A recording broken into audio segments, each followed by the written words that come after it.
Good morning my dear students. ठीक है, मैं राधेश्याम। सॉल्यूशन चैप्टर चल रहा था अपना। ठीक है, 7 लेक्चर अपने कंप्लीट हो चुके थे। ठीक है, अभी आपका 8वां लेक्चर है वो स्टार्ट होने वाला है। ठीक है, 7वें लेक्चर के एंडिंग में हमने क्या किया था? 7वें लेक्चर के एंडिंग में हमने किया था राउल्ट्स लॉ, और उसके बाद में हमने किया था टाइप्स ऑफ सॉल्यूशन। 2 टाइप के सॉल्यूशन पढ़े थे, आइडियल और नॉन आइडियल। नॉन आइडियल फिर 2 बार टाइप के हुए थे। कौन कौन से थे आपके पास में? एक जो पॉजिटिव डेविएशन शो करता है विद राउल्ट्स लॉ, और एक जो नेगेटिव डेविएशन शो करता है। ठीक है, तो मैंने एक आप लोगों को क्वेश्चन दिया था लास्ट टाइम क्वेश्चन था, वो क्वेश्चन ये था कि ड्रॉ द ग्राफ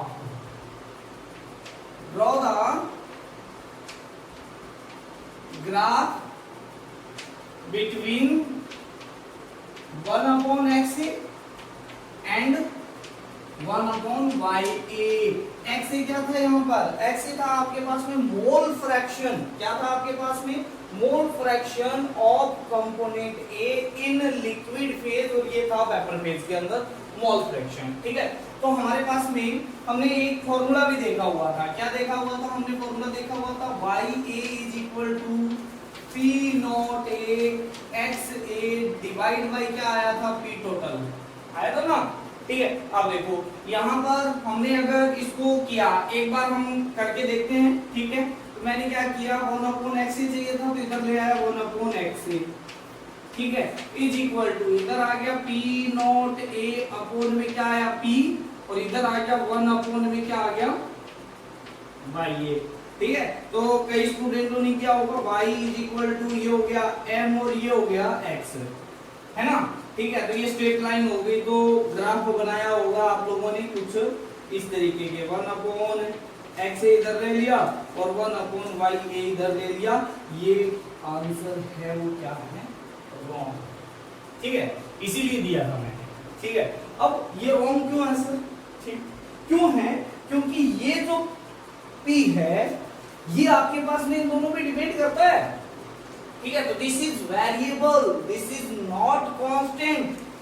ठीक है, तो ये कांस्टेंट नहीं है आपके पास में। अगर ये कांस्टेंट होता तो हम क्या बना लेते? डायरेक्टली स्ट्रेट लाइन बना देते, है ना। ठीक है, तो हम इसको कैसे करेंगे? तो करने का देखो तरीका, देखो यहाँ पर हमारे पास में ये चीज पता है। ठीक है, ये वे है वो रॉन्ग वे है। ठीक है, इसको नहीं करना है, रॉन्ग टर्न है ये, है ना। मूवी सभी ने देखी होगी, है ना। ठीक है, तो ये रॉन्ग टर्न है, इधर की तरफ नहीं मुड़ना है हमें इधर की तरफ चलना है राइट वे के अंदर। क्या है राइट वे? ठीक है, राइट वे ये कहता है कि this is variable, this is variable. ठीक है, वेरिएबल है, तो यहां पर आएगा YA इज इक्वल टू, इसकी वैल्यू रख लेता हूं मैं, P not A x A divide by क्या आ जाता है? P not A plus P not A minus P not B into X B. हमने ये चीज देखी थी, है ना, ये चीज हमने पढ़ी थी। ठीक है, क्या थी आपके पास में? यहाँ पर P नोट B था, है ना, P नोट A। ठीक है, या फिर हम दूसरे तरीके से लिख सकते हैं, यहां पर P नोट B लिख देता हूं, यहां पर आएगा P नोट A, यहां पर आएगा P नोट B, और इधर आ जाएगा XA, क्योंकि हमें XA चाहिए, XB नहीं चाहिए। ठीक है, देखो हमने इसको कैसे निकाला, दोबारा देख लेते हो, इधर देखना। ठीक है, P total is equal to क्या होता है? PA प्लस में क्या होता है? PB होता है। ये चीज पता है, ये किसके इक्वल होता है? P not A x A plus में P not B X B के इक्वल होता है। ठीक है, अब मुझे पता है XA plus XB is equal to क्या होता है? 1 होता है। तो XB, क्योंकि मुझे XA रखना है इस बार। ठीक है, तो XB इज इक्वल टू क्या आ जाएगा? 1 माइनस XA आ जाएगा। ठीक है, तो ये यहां पर पुट करता हूं, तो ये क्या आ जाएगा? XA प्लस में P not B 1 minus XA। ठीक है, अब ये देखो यहां पर अंदर मल्टीप्लाई करोगे P naught A x A plus में क्या आ जाएगा? P naught B minus P naught B x A. अब इन दोनों में से कॉमन एक्स ए आ रहा है, तो यहां पर क्या आ जाएगा? P नोट B प्लस में इन दोनों में से कॉमन आ जाएगा P not A minus P not be, ये क्या आ जाएगा आपके पास में एक्स ए। ये चीज यहां पर रखी हुई है, ठीक है। पी टोटल जो यहाँ पर पी है, ये पी टोटल है vapour pressure of the solution, ठीक है। तो ये मेरे को लगता नहीं आप लोगों को लिखने की जरूरत है, क्योंकि आप लोगों को पता है ये चीज, है ना, ठीक है। इतने होशियार तो हो आप लोग, हैं, ठीक है। तो यहां पर आ जाएगा आपके पास में x इज इक्वल टू, देखो हम इसको रेसिप्रोकल कर देते हैं, क्योंकि हमें रेसिप्रोकल ही चाहिए, ठीक है। तो क्या कर देते हैं 1 अपॉन वाई ए, ठीक है। तो इधर वाला ऊपर चला जाएगा, तो ये क्या आ जाएगा P not B minus sorry P not A x A, है ना, माइनस क्या आ जाएगा P not B x A divide by क्या आ जाएगा P not A x A, या इसको ऐसे की वैसे लिख दो आपके पास में P not A minus P not B x A. Okay, ठीक है। मुझे 1 अपॉन एक्स ए तो चाहिए ना, ठीक है। तो मैं क्या करूंगा वाई ए अलग अलग के डिवाइड में कर दिया, P not B divide by P not a, साथ में आ गया 1 अपॉन एक्स ए, इसको इसके डिवाइड में कर दिया। अब इसको इसके डिवाइड में करूंगा तो एक्स ए से एक्स ए कैंसिल आ जाएगा, क्या आ जाएगा P not A minus P not B divide by क्या आ जाएगा पी नॉट ए आ जाएगा। ये कांस्टेंट है, ये क्या है कांस्टेंट है, ये भी कांस्टेंट है। अब ये इक्वेशन बन गई, ये बन गया y इज इक्वल टू, ये बन गया m, ये हो गया आपके पास में पूरा x और ये हो गया पूरा c। तो इसका ग्राफ बनेगा वो कुछ इस तरीके का बनेगा, क्या बनेगा, ठीक है, 1 upon x A divide 1 upon Y ए के बीच में, ठीक है। यहां पर वाई ए है और यहां पर है एक्स ए है, ग्राफ बनेगा कुछ इस तरीके का, स्ट्रेट लाइन बनेगी बट 0 0 से ना जाके आपके पास में यहां पर बनेगा। और ये जो है ये है कांस्टेंट सी, जिसकी वैल्यू है आपके पास में P not A minus P not B divide by P not a, और ये आपके पास में एंगल बन रहा है थीटा, है ना। तो tan थीटा किसके इक्वल हो जाएगा, tan theta is equal to slope, slope हो जाएगी आपके पास में P not B divide by P not A, ठीक है। अच्छा क्वेश्चन था, उतार लो आप जल्दी से, ठीक है। चलो हम नेक्स्ट टॉपिक पे चलते हैं, जो आज का टॉपिक है अपना, ठीक है। कल हमने किया हुआ था, वो किया हुआ था 2 टाइप के सॉल्यूशन। कौन कौन से सॉल्यूशन, आइडियल और नॉन आइडियल। नॉन आइडियल में 2 टाइप पढ़ लिए थे, ठीक है। फिर मैंने लास्ट में आपको ग्राफ में एक मैक्सिमम बॉइलिंग पॉइंट और मिनिमम बॉइलिंग पॉइंट के बारे में बताया था, ठीक है। तो आज हमारे पास में आज का टॉपिक है वो है एजियोट्रोप मिक्सर,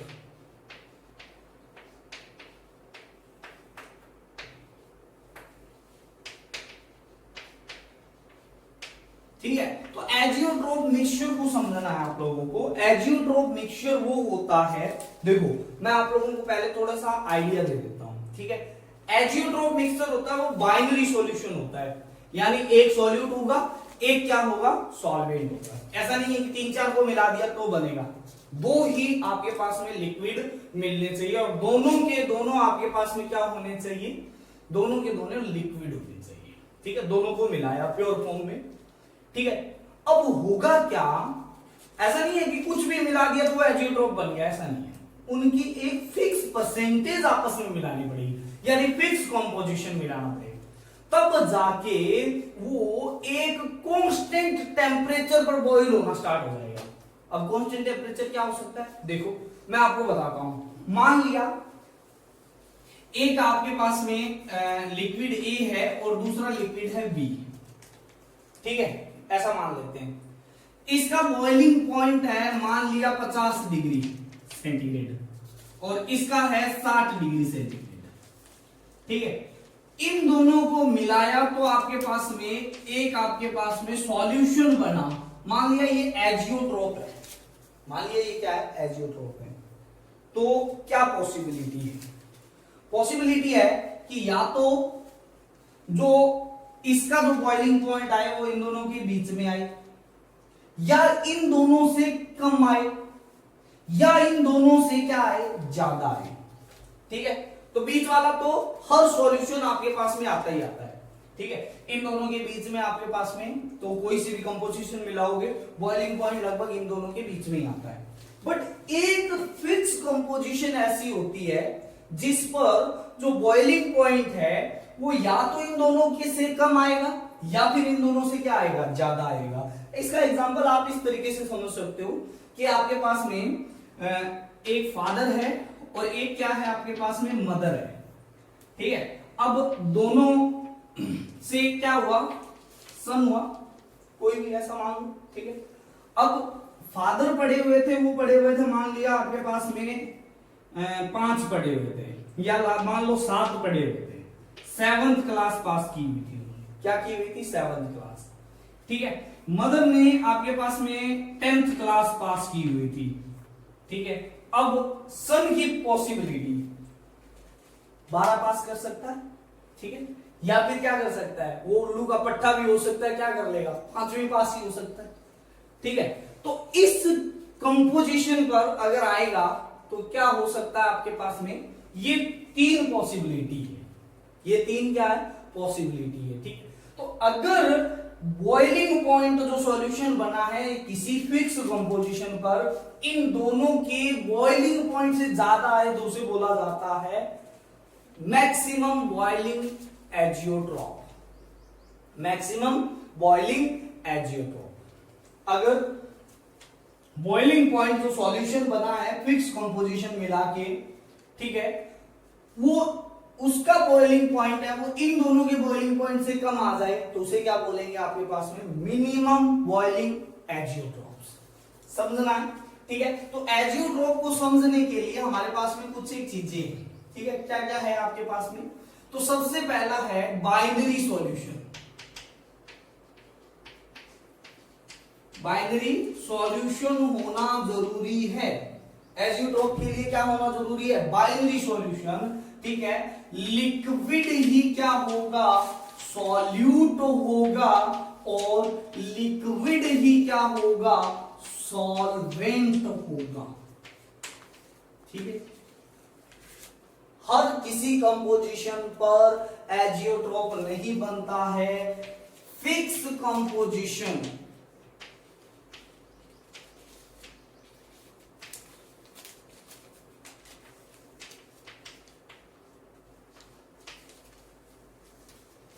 मिक्स करने पर ही बनेगा। ठीक है, चलो थर्ड है आपके पास में बॉइल एट कांस्टेंट टेम्परेचर। दोनों क्या करते हैं आपके पास में, कांस्टेंट टेम्परेचर पर ही क्या होते हैं, बॉइल होते हैं।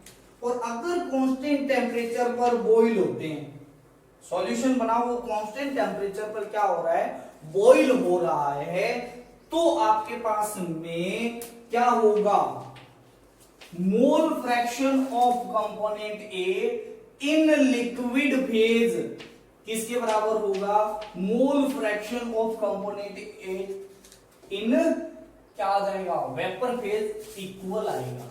ठीक है, ये आना जरूरी है, ये आना जरूरी है। अगर बॉइलिंग पॉइंट कांस्टेंट टेम्परेचर है तो आपके पास में क्या हो जाएगा, किसी सॉल्यूशन का बॉइलिंग पॉइंट क्या है, कांस्टेंट टेम्परेचर पर दोनों एक साथ बॉइल हो रहे हैं तो ये चीज आएगी। ठीक है, अब देखो यहां पर इसी टाइप से कंपोनेंट बी है, उसका mole fraction in liquid phase क्या आ जाएगा आपके पास में, mole fraction in vapour phase आ जाएगा। ठीक है, तो ये चीज आ गई। ठीक, अब अगर ऐसी पॉसिबिलिटी है तो उन्हें फ्रैक्शनल डिस्टिलेशन, किससे, फ्रैक्शनल डिस्टिलेशन। अब फ्रैक्शनल डिस्टिलेशन और एक होता है सिंपल डिस्टिलेशन। ठीक है, अब देखो मैं बताता हूं, डिस्टिलेशन होता है आपके पास में कि दो आपके पास में मिक्सचर कर दिया, दो लिक्विड का मिक्सचर कर दिया। जैसे आपके पास में मान लिया आपने वाटर और एथेनॉल का मिक्सअप कर दिया। वाटर का बॉइलिंग पॉइंट होता है 100 डिग्री सेल्सियस और आपके पास में एथेनॉल का आपके पास में होता है 80 डिग्री सेल्सियस। ठीक है, अब होगा क्या, देखना इधर ध्यान से। जैसे ही मैं इन दोनों को मिलाऊंगा, ठीक है, क्या होगा, मैंने मिला दिया, फिर इन दोनों को अलग अलग करना है। मैं क्या करूंगा, टेम्परेचर है वो 80 डिग्री सेल्सियस के आसपास रख दूंगा। तो क्या होगा, जो मिक्सचर में प्रेजेंट एथेनॉल है वो क्या हो जाएगा, बॉयल होगा। बॉयल होगा मतलब वेपोराइज हो जाएगा, वेपर्स बन जाएगी उनकी इजीली, है ना। ठीक है, बॉइलिंग पॉइंट वही क्या होता है आपके पास में, टेम्परेचर होता है, जहां पर वेपर प्रेशर किसके इक्वल हो जाता है, एटमॉस्फेरिक प्रेशर के इक्वल हो जाता है, तो वेपर बन जाएगी। ठीक है, वाटर की वेपर उस टाइम पे कम बनेगी। ठीक है, उसको मैं क्या कर दूंगा, वेपर को इकट्ठा करूंगा, ठंडा कर लूंगा, वो क्या हो जाएगा, एथेनॉल क्या हो गया आपका, इक्वल हो गया। ठीक है, अब मैं ये कर दूं कि दोनों को मिलाया, है ना, दोनों एक फिक्स टेम्परेचर पर, कांस्टेंट टेम्परेचर पर बॉईल होना स्टार्ट हो गया। ठीक है, तो जितनी वेपर किसकी बनेगी आपके पास में, एथेनॉल की बनेगी, उतनी ही क्या बनेगी, वाटर की भी बनेगी।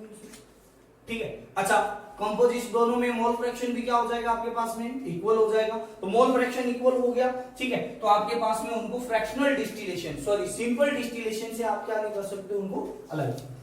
सिंपल डिस्टिलेशन उनका किया जाता है जिनका बॉइलिंग पॉइंट में डिफरेंस है वो बहुत ज्यादा होता है, और फ्रैक्शनल डिस्टिलेशन उनका किया जाता है जिनके बॉइलिंग पॉइंट के अंदर क्या होता है, टेम्परेचर का डिफरेंस 3-4 डिग्री या 5-6 डिग्री के आसपास होता है। ठीक है, तो कैन नॉट सेपरेट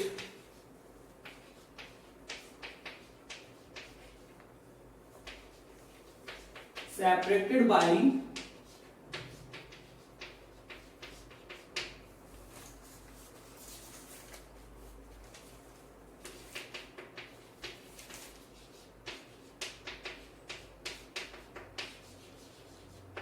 डिस्ट्रीब्यूशन। ठीक है, तो यहां पर ये चीज आती है आपके पास में। ठीक है, और अगर कांस्टेंट बॉइलिंग पॉइंट नहीं है तो उनको फ्रैक्शनल डिस्टिलेशन से क्या किया जा सकता है, सेपरेट किया जा सकता है। अब एजियोट्रोप मिक्सचर तो ये आपके पास में आ गया, डेफिनेशन आप लिख सकते हो। Azeotrope mixture are those binary solution in which fixed composition of solute, liquid solute and liquid solvent will क्या है आपके पास में, mixed। ठीक है, they are boiled at constant temperature and where mole fraction of component, each component in liquid phase is equal to mole fraction in vapor phase। ठीक है, and this solution can't separate by fractional distillation, it is separate by azeotropic distillation। ठीक है, तो इसकी definition लिख लो आप लोग, जल्दी से लिखो। ठीक है, azeotropic mixture are those binary solution in which fixed composition of liquid solute and liquid solvent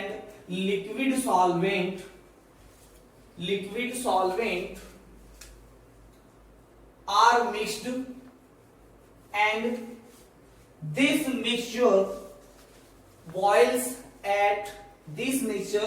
at constant temperature and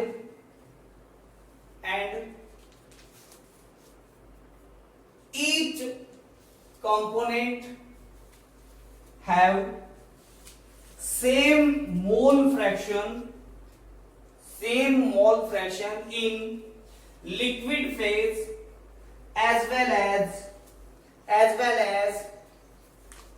vapor phase, and this solution cannot separate by fractional distillation, it is separate by azeotropic distillation। ठीक है, तो अगर आपके पास में पूछा जाए एजियोट्रोपिक mixture कितने टाइप का होता है, तो 2 टाइप का होता है। ठीक है, तो हमारे पास में है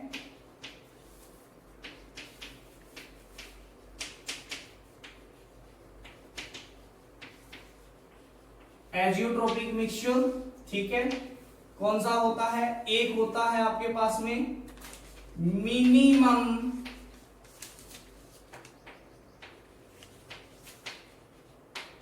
boiling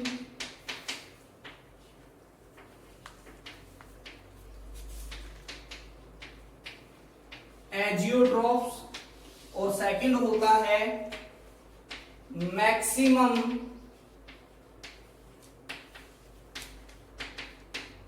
boiling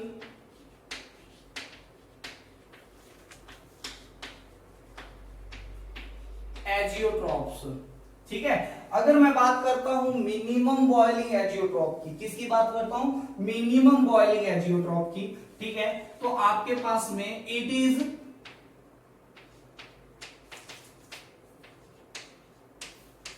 show by the solution which show positive deviation with show by non-ideal solution, non-ideal show by non-ideal solution, non-ideal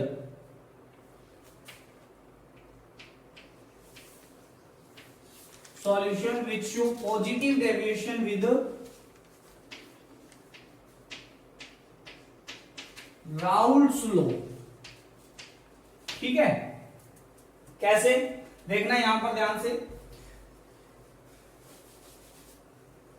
मैं ग्राफ बनाता हूं।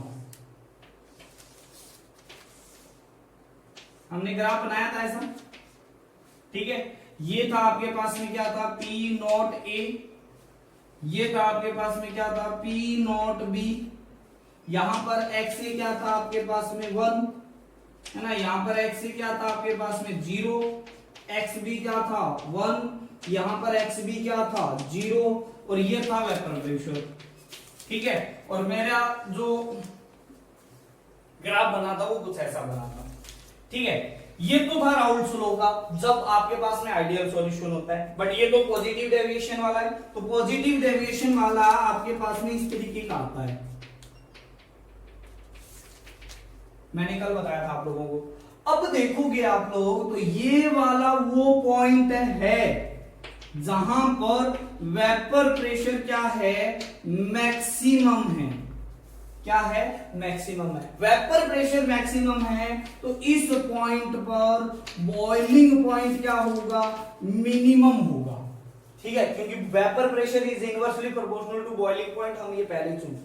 ठीक है, इस कंपोजिशन पर, क्योंकि ये फिक्स कंपोजिशन है, यहां पर XA और XB की कुछ फिक्स कंपोजिशन है। ठीक है, इसी फिक्स कंपोजिशन पर ये मैक्सिमम बॉइलिंग पॉइंट क्या करता है?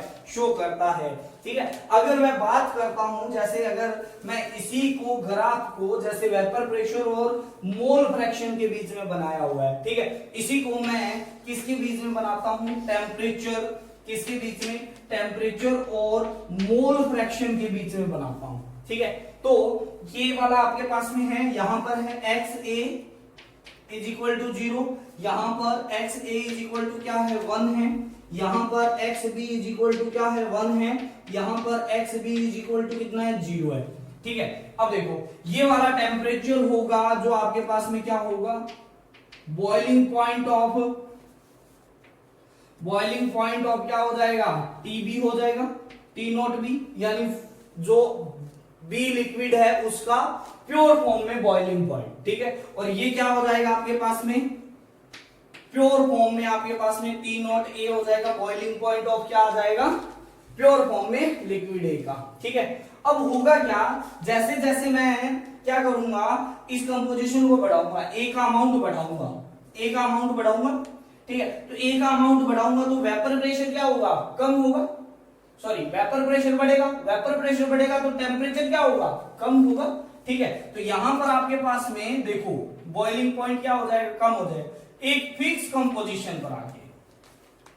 ये वाला है टेम्परेचर और किसके बीच में, मोल फ्रैक्शन के बीच में, यहां पर वेपर प्रेशर और मोल फ्रैक्शन के बीच में, ठीक है। तो ये वाली वही फिक्स कंपोजिशन है जो ये वाली है ना, ठीक है। तो ये आपके पास में है, ये वाला पॉइंट है, ये आपके पास में देखो, इन दोनों के बॉइलिंग पॉइंट से क्या है, इस सॉल्यूशन का बॉइलिंग पॉइंट क्या है, इस फिक्स कंपोजिशन पर क्या है, कम है, दोनों से ही क्या है आपके पास में, कम है, ठीक है। बस यही तो शो करना था, ठीक है। ये एक आपके पास में इतना कंपोजिशन तक, यहां पर इस कंपोजिशन तक जो है बॉइलिंग पॉइंट क्या रहेगा, कम ही रहेगा। इस कंपोजिशन के बाद में बॉइलिंग पॉइंट बढ़ना स्टार्ट होगा, बट कभी भी क्या नहीं हो सकता, मैक्सिमम बॉइलिंग पॉइंट नहीं हो सकता।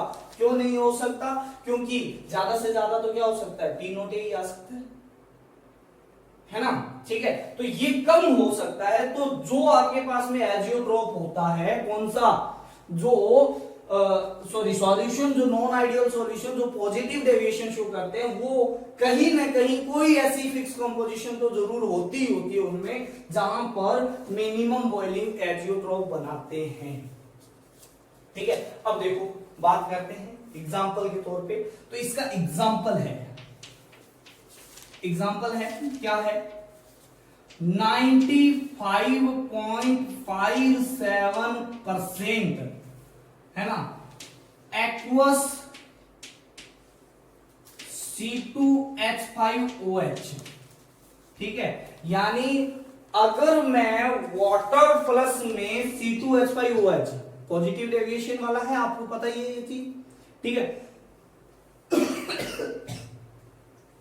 अगर मैं बात करता हूं पॉजिटिव डेविएशन वाले की, ठीक है, तो अगर मैं 95.57% मेथनॉल लेके उसमें कुछ अमाउंट में 4 हो गया, 4.43% है ना, उसके अंदर वाटर मिला देता हूं बाई मास, है ना, परसेंटेज W/W के हिसाब से, ठीक है। तो हमारे पास में क्या हो जाएगा, वो मिनिमम बॉइलिंग एजियोट्रोप हो जाएगा, उसको फ्रैक्शनल डिस्टिलेशन से हम क्या नहीं कर सकते हैं, सेपरेट नहीं कर सकते, ठीक है।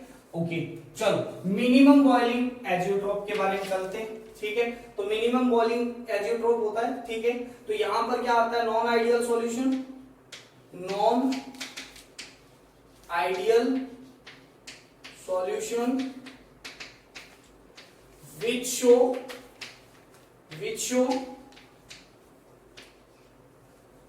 negative deviation with Raoult's law or show minimum boiling azeotrope, ठीक है। सेम टू सेम अगर इसमें ग्राफ बनाते हैं, इसका ग्राफ बनाते हैं, ठीक है, तो यहां पर इसका ग्राफ क्या हो जाएगा, ये तो था मैक्सिमम बॉइलिंग एजियोट्रोप का ग्राफ, ठीक है। अगर मैं इसी के जैसा ग्राफ बनाता हूं यहां पर, ठीक है, कहां पर, इसका देखो यहां पर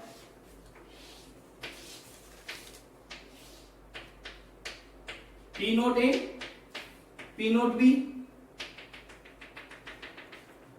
ये नेगेटिव डेविएशन शो कर रहा, ठीक है। ये वाला पॉइंट ऐसा पॉइंट है जहां पर वेपर प्रेशर क्या होगा, इस फिक्स कंपोजिशन पर, यहां पर x है, यहां पर x कितना है, 1 है, यहां पर xb कितना है, 1 है, xb यहां पर कितना है, 0 है। यहां पर xa और xb की कुछ फिक्स कंपोजिशन होगी, इस जगह पर वेपर प्रेशर क्या होगा, मिनिमम होगा, और बॉइलिंग पॉइंट क्या हो जाएगा आपके पास में, मैक्सिमम हो जाएगा, ठीक है। ये तो है वेपर प्रेशर और किसके बीच में, मोल फ्रैक्शन के बीच में। अगर आप सेम टू सेम टेम्परेचर पर बनाओगे, तो यहां पर अगर बात करता हूं टेम्परेचर के बीच में ग्राफ बनाते हैं, तो देखो यहां पर टेम्परेचर के बीच में इस फिक्स कंपोजिशन के ऊपर, ठीक है, ग्राफ कुछ ऐसा का ऐसा ही है। ये क्या है, T नॉट B है, ये क्या है आपके पास में, T नॉट A है।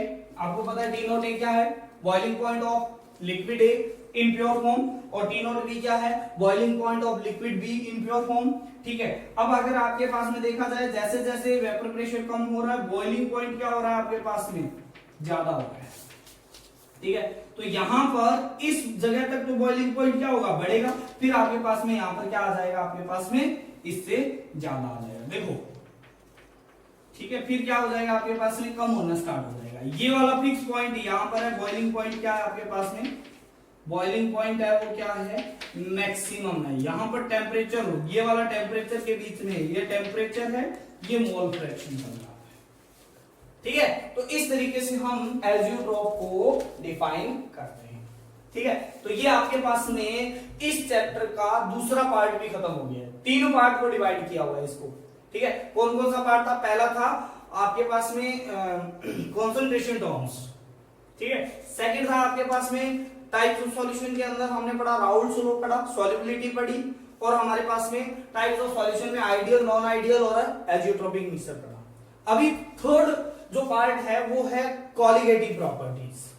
जैसे इस चैप्टर का नाम है सॉल्यूशन एंड कॉलिगेटिव प्रॉपर्टी, तो लास्ट पार्ट स्टार्ट हो गया और ज्यादा टाइम का नहीं है, लगभग आपके पास में 2 या 3 लेक्चर्स के अंदर ये क्या हो जाएगा, कंप्लीट हो जाता है। ठीक है, तो आप इसको एक बार उतार लो। ठीक है,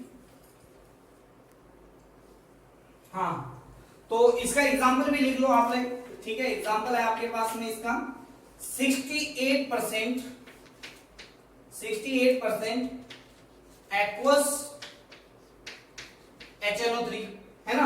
आपको पता है H2O बड़ा स्ट्रॉन्ग एसिड होता है, वो क्या होता है आपके पास में, वो शो करता है आपके पास में नेगेटिव डेविएशन शो करता है ना। ठीक है, अच्छा सुनो, डेफिनेशन लिखने चाहते हो लिख सकते हो। ठीक है, azeotrope mixture whose constant boiling point is, इसका है ना, constant boiling point is less than the boiling point of both the liquid, है ना।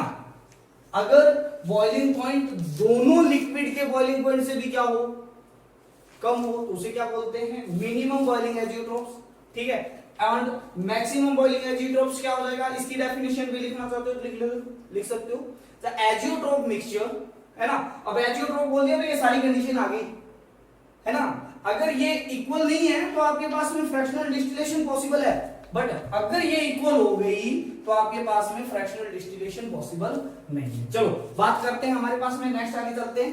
ठीक है, तो उसके ऊपर उसका डेफिनेशन हो जाएगा azeotrope mixture whose constant boiling point is more than the boiling point of both the liquid। ठीक है, तो ये आपके पास में दोनों की डेफिनेशन और दोनों का एग्जांपल हो जाता है। ठीक है, हाँ, तो नेक्स्ट अपना टॉपिक रहेगा वो रहेगा आपके पास में कॉलिगेटिव प्रॉपर्टी। ठीक है, तो कॉलिगेटिव प्रॉपर्टी लिख लो, हेडिंग डाल दो कॉलिगेटिव प्रॉपर्टी।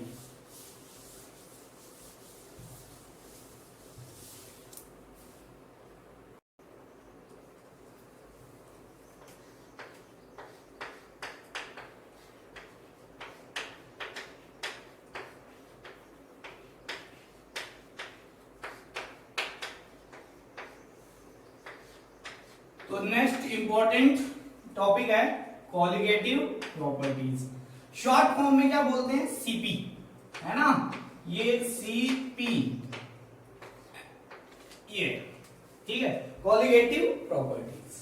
ठीक है, अब सिंपल सी बात देखो, कुछ एक प्रॉपर्टीज ऐसी होती है जो आपके पास में किस पे डिपेंड करती है, नंबर्स पे डिपेंड करती है। किस पे डिपेंड करती है, नंबर्स पे। जैसे एक बात बताता हूं, आप ध्यान से सुनना एक, ठीक है, कोई भी इंस्टीट्यूट चल रहा है, कोई भी इंस्टीट्यूट चल रहा है, ठीक है, उसके अंदर पूछा जाता है कि स्ट्रेंथ कितनी है, किसकी, स्टूडेंट की स्ट्रेंथ कितनी है। ठीक है भाई, जोर की बात नहीं होगी, स्ट्रेंथ का मतलब है नंबर से। ठीक है, स्ट्रेंथ का नंबर किससे, नंबर से। ठीक है, तो कोई भी क्या बोलेगा, हमारे पास में हमारी स्ट्रेंथ है वो कितनी है, 1000 स्टूडेंट की है, या 5000 स्टूडेंट की है, या 3000 स्टूडेंट की है, ये स्ट्रेंथ हो गई। ठीक, अब बोलते हैं गर्ल्स स्ट्रेंथ कितनी है। ठीक है, तो गर्ल्स स्ट्रेंथ बोलते हैं तो कितनी होगी, कहते हैं 250 है ना, 500 है, 1000 है, ऐसे बोलते हैं। ठीक है, ऐसे बोलते हैं क्या यार, 2 पतली पतली लड़कियां हैं उनको एक ही गिन लो, ऐसा होता है क्या, नहीं। एक बहुत मोटी है उसको ऐसे बोल दो कि इसको 2 गिन लो, ऐसा तो नहीं होता ना।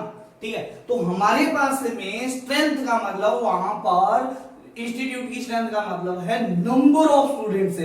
अब वो पतला भी हो सकता है, दुबला भी हो सकता है, लंबा भी हो सकता है, नाटा भी हो सकता है, कैसा भी हो, ठीक है। तो वो हमारे सिर्फ डिपेंड कर रही है किसके ऊपर, नंबर्स ऑफ स्टूडेंट्स के ऊपर, ठीक है। चाहे वो भारी है, चाहे वो हल्का है, चाहे किसी भी टाइप का, चाहे वो पढ़ने वाला है, नहीं पढ़ने वाला है, टॉपर है, डफर है, किसी भी टाइप का हो, ठीक है। तो हमारे पास में सॉल्यूशन में भी कुछ एक प्रॉपर्टी ऐसी होती है जो नंबर ऑफ सॉल्यूट पार्टिकल पे डिपेंड करती है। कैसा सॉल्यूट पार्टिकल है पता नहीं, है ना, डिपेंड भी नहीं करती उसके ऊपर, उससे बोलते हैं कोलिगेटिव प्रॉपर्टी, ठीक है। तो हम बोल सकते हैं physical property,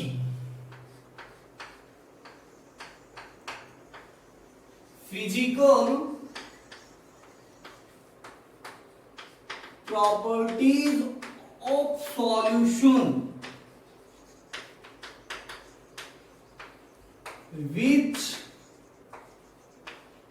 only depend on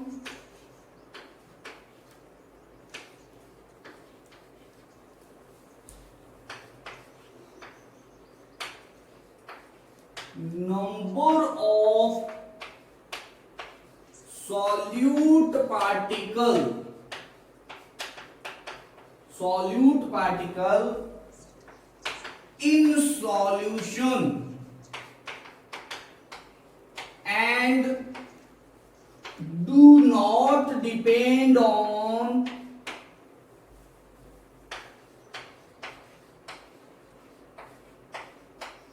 nature of solute particle, ठीक है। अच्छा, इन प्रॉपर्टीज को हम these properties are also known as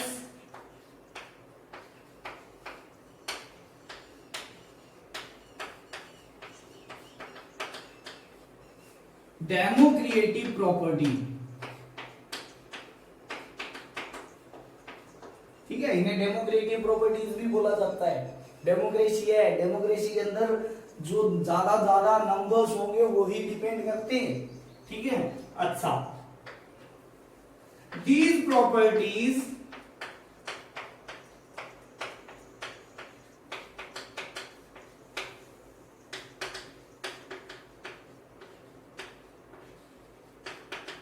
interrelated to each other, ठीक है। जितनी भी प्रॉपर्टी होगी वो आपस में भी क्या होगी, इंटररिलेटिव होगी, ठीक है। अब कौन कौन सी प्रॉपर्टीज होती है, ठीक है। तो हमारे पास में CP of solution, colligative property of solution are following, है ना, ठीक है। कौन कौन सी होती है ये भी तो है हमारे पास में। तो पहला है आपके पास में relative lowering in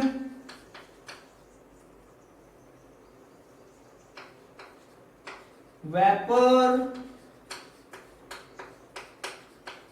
pressure of solvent, ठीक है। ध्यान से सुनना इधर, रिलेटिव लोअरिंग वेपर प्रेशर मतलब क्या हो गया, वेपर प्रेशर में कमी, किसमें, किसी की रिस्पेक्ट में। रिलेटिव मतलब किसी की रिस्पेक्ट में, अरे हमने पढ़ा हुआ है रिलेटिव का मतलब किसी और के ही रिस्पेक्ट में निकालनी है, ठीक है, या उसी में प्रेजेंट किसी के रिस्पेक्टिव में निकालनी है, ठीक है। तो मान लिया हमारे पास में क्या है, इन्हें शॉर्ट फॉर्म में बोला जाता है RLVP, ठीक है। हमने पढ़ा हुआ ये चीज, है ना। मैंने जब वेपर प्रेशर करवाया था ना तभी हमने कर लिया था। कैसे कर लिया था बताओ, वेपर प्रेशर, ठीक है, प्योर सॉल्वेंट लिया, उसके अंदर आपने क्या डाल दिया, कोई इंप्योरिटीज डाल दी। जैसे इंप्योरिटी डाली तो क्या हुआ, वेपर प्रेशर क्या हो गया, डाउन हो गया, ठीक है, तो जितना डाउन हुआ किसके रिस्पेक्ट में, प्योर के रिस्पेक्ट में, उसे क्या बोलेंगे, relative loading in vapour pressure of solvent,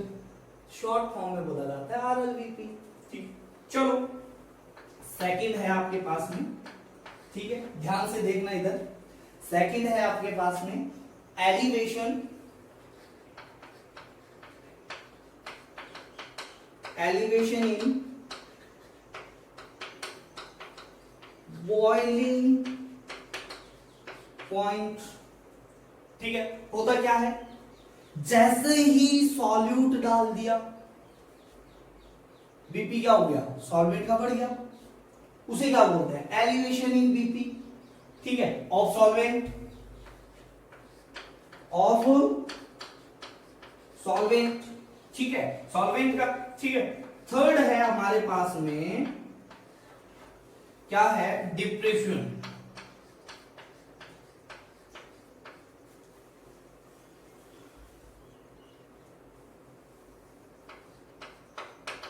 depression in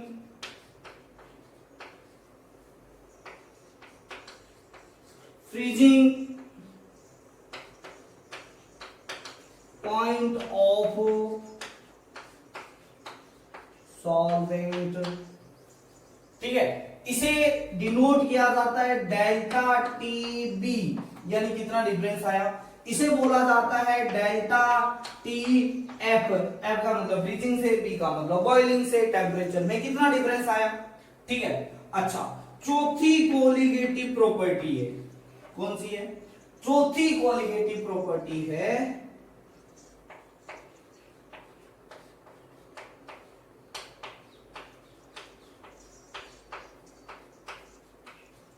osmotic pressure.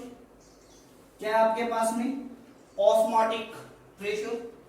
ठीक है, डिनोट किया जाता है किससे, पाई से, ऑस्मोटिक प्रेशर ऑफ सॉल्यूशन, है ना।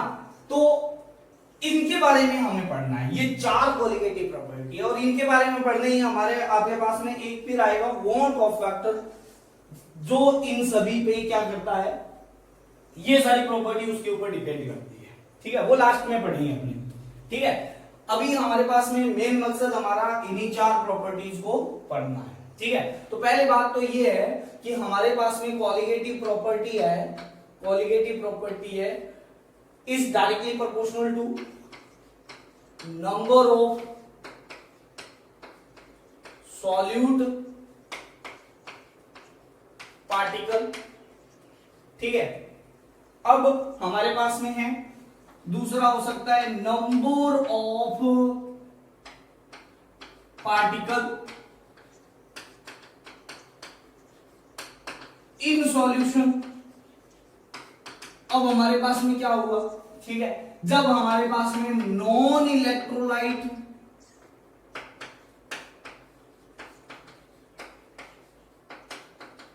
सॉल्यूट डाला, तब हमारे पास में उसमें प्रेजेंट जो जितने आपके पास में क्या होंगे पार्टिकल होंगे उस पर डिपेंड करेगी। ठीक है, अच्छा तीसरी चीज है नंबर ऑफ आयंस। ठीक है, अगर इलेक्ट्रोलाइट सॉल्यूट है,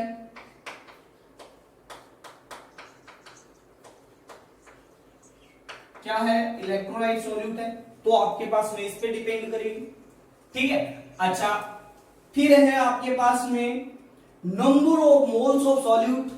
कई बार ऐसा भी होता है कितने number of moles of solute डाल दिए, तो number of moles of solute. ठीक है, तो इन सभी पे कोलिगेटिव प्रॉपर्टी होती है, वो क्या करती है, डिपेंड करती है। क्या करती है, डिपेंड करती है। ठीक है, अच्छा हम ये बोल सकते हैं जितने नंबर ऑफ मोल ज्यादा होंगे उसका मोल फ्रैक्शन भी क्या होगा, ज्यादा होगा। तो हम ये भी बोल सकते हैं number of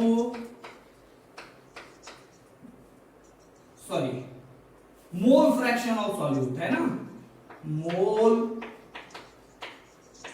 fraction of solute. ठीक है, तो ऐसी कुछ प्रॉपर्टीज हमारे सिलेबस में हैं, उन्हीं के बारे में अभी हमको डिस्कस करना। ठीक है, यहां पर इंपॉर्टेंट चीज क्या है, condition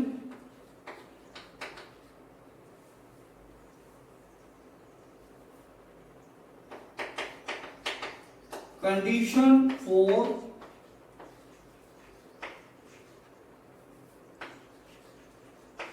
calculation of colligative property. क्या क्या कंडीशन है, ठीक है। पहली कंडीशन है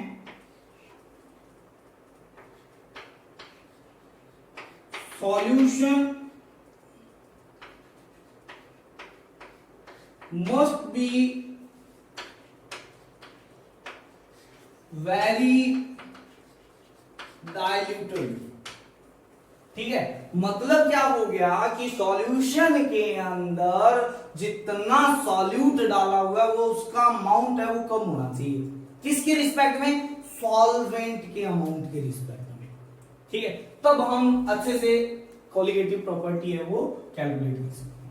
सेकंड है आपके पास में जो सॉल्यूट डाल रहे हैं, solute must be non volatile, ठीक है। अब इसके ऊपर क्वेश्चन आए हुए हैं आपके पास में, कंपटीशन एग्जाम के अंदर क्वेश्चन आया हुआ 2008 में, बड़ा अच्छा क्वेश्चन आया हुआ है और मैक्सिमम बच्चों को आते हुए भी वो क्वेश्चन इस प्रॉपर्टी, इस कंडीशन की वजह से उन्होंने क्या किया हुआ है, गलत किया हुआ। हालांकि उस क्वेश्चन के अंदर पूरा पूरा लिखा हुआ है। क्वेश्चंस करेंगे प्रीवियस ईयर के क्वेश्चन, लास्ट लेक्चर्स के अंदर हमारे प्रीवियस ईयर के क्वेश्चन रहेंगे, तो उनके अंदर हम देखेंगे और उस टाइम पे मैं बताऊंगा कि हाँ हमने इसको देखा था, ठीक है, और बोला हुआ भी था, ठीक है। तो ये चीज हमारे पास में, दो कंडीशन जरूरी है आपके पास में कि डाइल्यूटेड होना चाहिए, ठीक है, वेरी वेरी डाइल्यूटेड होना चाहिए। अमाउंट ऑफ सॉल्यूट है वो हमारे पास में सॉल्यूशन के रिस्पेक्ट में यानी सॉल्वेंट के रिस्पेक्ट में क्या होना चाहिए, बहुत कम होना चाहिए। और सॉल्यूट है वो नॉन वॉलेटाइल होना चाहिए, उसका वेपरिंग जो मानेंगे है ना, प्योर फॉर्म में वो क्या मानेंगे अपने पास में, जीरो मानेंगे, या सॉलिड जो है सॉल्यूट होना चाहिए, ठीक है। तो ये चीज उतार लो आप लोग।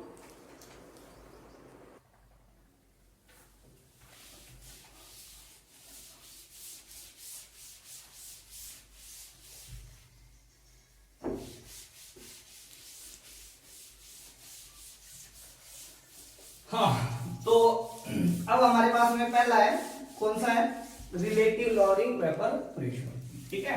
तो सबसे पहले रिलेटिव लॉरिंग वेपर प्रेशर, ठीक है।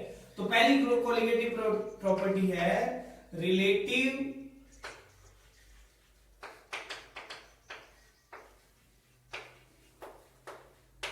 Lowering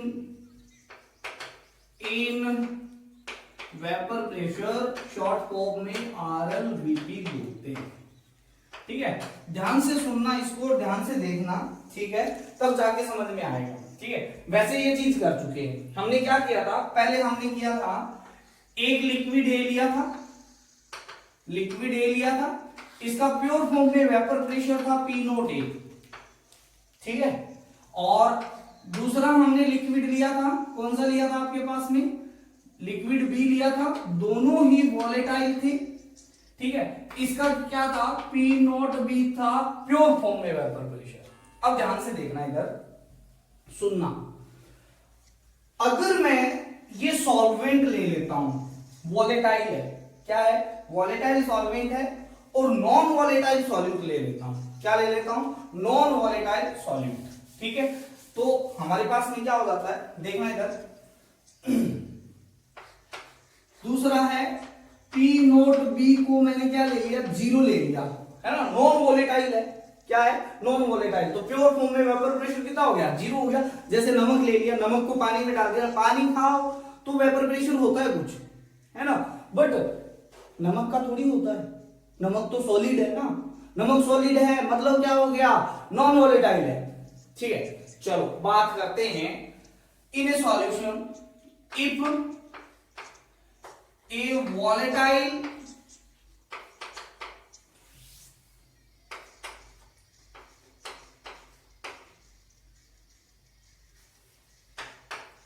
if in a volatile solvent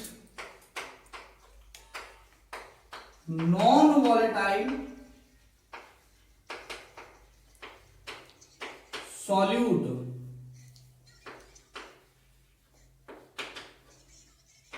will added then, अब मान लेते हैं सॉल्वेंट का प्योर फॉर्म में वेपर प्रेशर था वो P नॉट था। कितना था? P not. ठीक है, P नॉट सॉल्वेंट मान लो, P नॉट A मान लो, कुछ भी मान लो, है ना। ठीक है, तो यहां पर मैं क्या ले लेता हूं, सॉल्वेंट ले लिया मैंने, क्या ले लिया, A ले लिया, जो किस नेचर का है, वोलेटाइल नेचर का। ठीक है, प्लस में सॉल्यूट ले लिया जो क्या है आपके पास में B है, और ये क्या है, नॉन वोलेटाइल है। यहां पर P नोट है, P नोट है वो क्या है, vapour pressure of solvent in pure form है। ठीक है, और यहां पर अगर मैं बात करता हूं P नोट B है वो कितना है, 0 है, क्योंकि नॉन वोलेटाइल है। ठीक है, अब जब दोनों को मिक्स किया, दोनों को क्या किया, मिक्स किया, ठीक है, एक को दूसरे के अंदर मिक्स किया तो सॉल्यूशन फॉर्म हुआ। क्या हुआ, सॉल्यूशन बना। क्या बना, सॉल्यूशन। ठीक है, देखो यहां पर सॉल्यूशन बना। ठीक है, तो सॉल्यूशन का जो वेपर प्रेशर था, टोटल वेपर प्रेशर था, वो किस किस के पार्शियल प्रेशर के इक्वल आता है, Pa प्लस में Pb के इक्वल आता है, ये आपको पता है ना, पार्शियल है ना, दो गैसेस को मिक्स कर दिया जाए। ठीक है, तो क्या हो जाएगा, total pressure on the container क्या हो जाएगा, दोनों गैसों के पार्शियल प्रेशर के क्या आ जाएगा आपके पास में, सम के इक्वल आएगा। ठीक है, तो फ्रॉम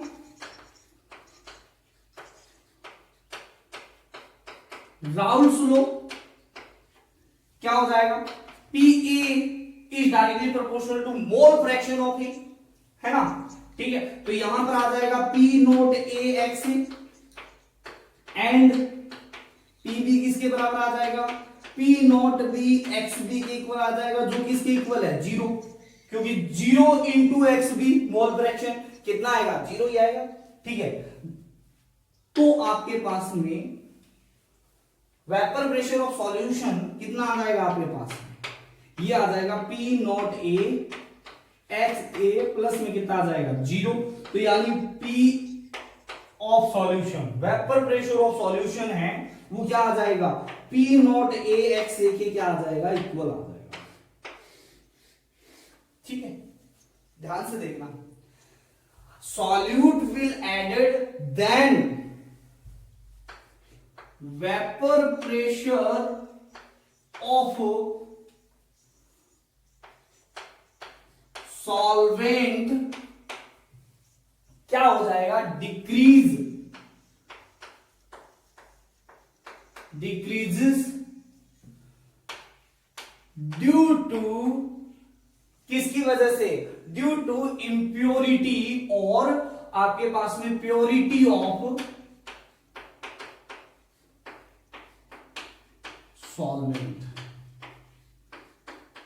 ठीक है, तो वेपर प्रेशर कम हो जाएगा, ये चीज हम पहले ही पढ़ चुके हैं। अगर सरफेस के ऊपर क्या हो जाएगा, कुछ आपके पास में मॉलिक्यूल नॉन वोलेटाइल आ जाएंगे तो उनकी टेंडेंसी कम हो जाएगी क्या होने की, वेपोराइज होने की या इवेपोरेट होने की, है ना।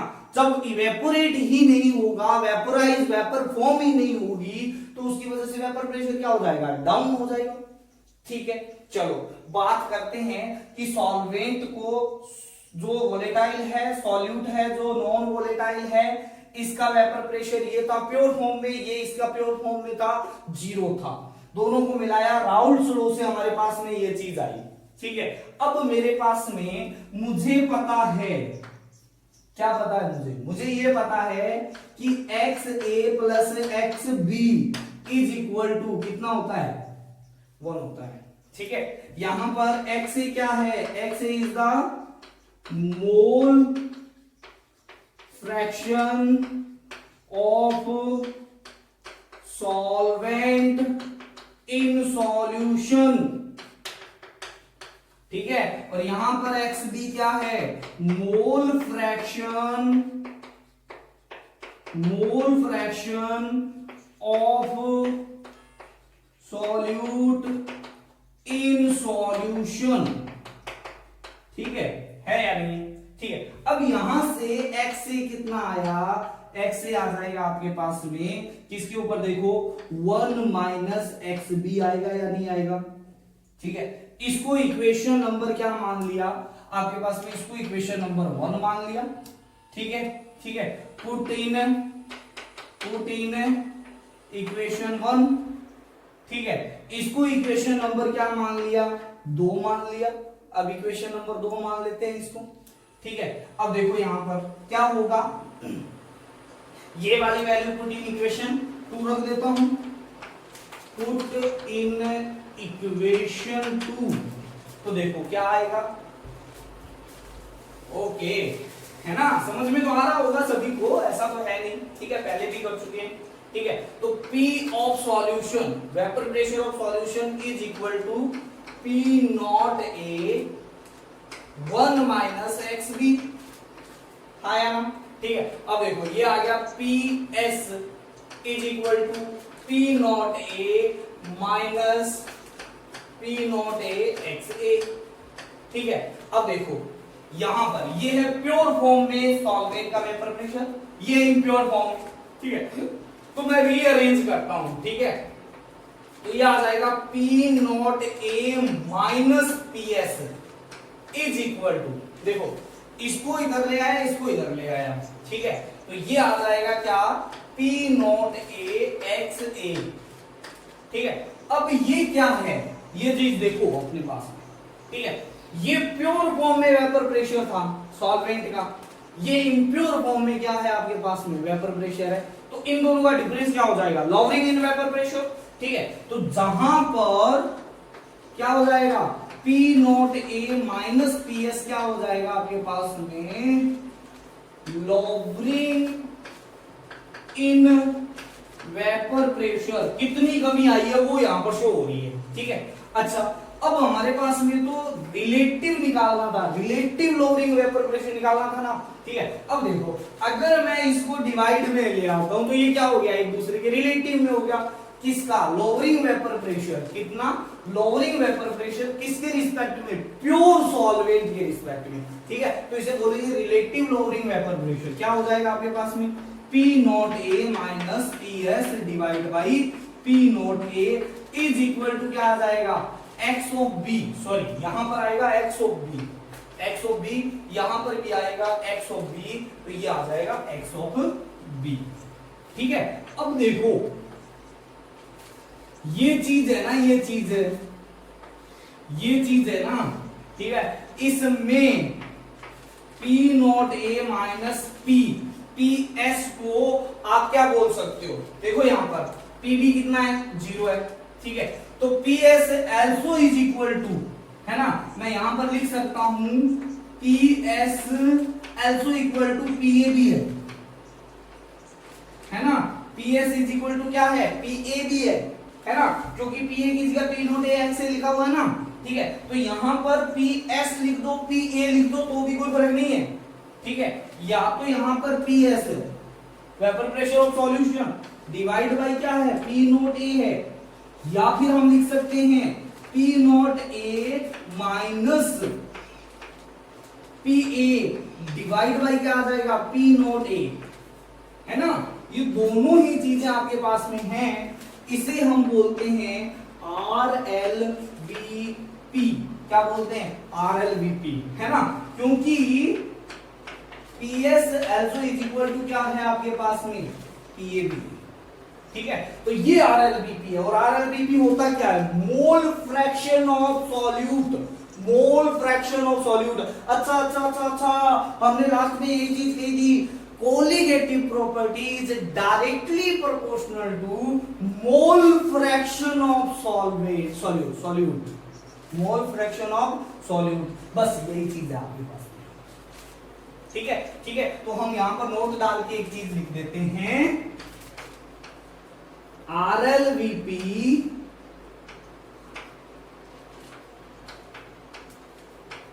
is equal to or is depend on mole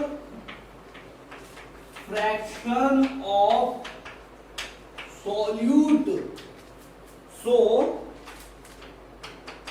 it is colligative property. हाँ या ना, बस ये तो चीज है आपके पास में, ठीक है। तो ये चीज अगर आप लोगों को समझ में आ गई है तो आपके पास में कॉलिगेटिव प्रॉपर्टी आगे निकालना ही मुश्किल नहीं है, ठीक है। चलो एक बात और करते हैं, ध्यान से देखना। मैं यहां पर एक चीज बोलता हूं कि mole fraction of B is directly proportional to molarity of solute. ये कैसे हुआ? मैं एक चीज यहां पर ये भी बोलता हूं कि mole fraction of solute is directly proportional to molarity of solute, है ना यार। सॉल्यूट मोलरिटी तो सॉल्यूट की निकलती है ना, ठीक है, मोलरिटी बोल सकता हूं, ठीक है। ये कैसे हुआ? ठीक है, ये भी चीज ध्यान में रखनी है, क्योंकि ये कॉलिगेटिव प्रॉपर्टी में ये भी बोल सकता हूं depend on the molarity of the solute, है ना, ये भी बोल सकता हूं। कैसे? ठीक है, देखना।